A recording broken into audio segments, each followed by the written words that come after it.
what I'm doing today is I'm going to talk about some words. This word is courage. Courage needs to be applied in what you do. We have a lot of outside forces that are trying to dictate what we do in this space, one of them being insurance. If you don't work for the insurance companies and you work for the consumer, the customer, the policyholder, whatever it is, you need to make sure you are pricing your jobs where you are profitable and that you can grow and provide great pay and benefits to people that you need to hire. We know how hard it is to hire good people right now. You can't hire good people with no profits.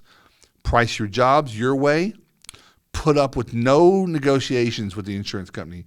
Put up with no phone calls trying to tell you what you should be charging. None of that is acceptable or welcome.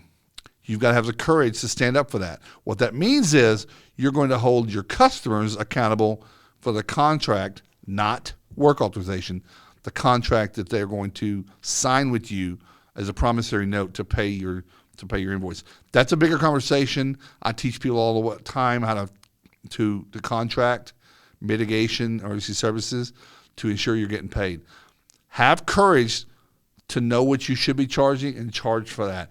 Be able to stand for the services. I'm worth every penny of that. This is why. These are the 42 things that we do better than anybody else in this market. It takes courage because you will default, especially when receivables, when you're owed a lot of money and you're just needing some checks to come in.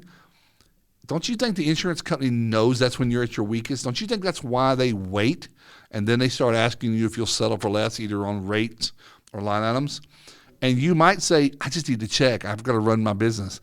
It's because you started out the wrong way. Stand up in the beginning and say, who's going to pay me and when? And you decide if that's a project that you can afford in your company without being burdened, can afford to operate. Have the courage for that. Help this industry take back what we do.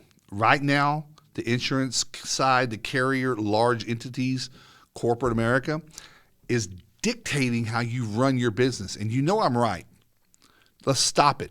Let's all have the courage to stand up for our price, what we're worth, and I think we're worth a lot more than we're charging, especially if we put the right people on the job, and then what the services that we are. Follow the S500, follow OSHA, follow EPA.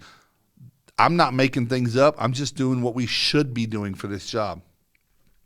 Takes courage. Take care. We'll see you next time.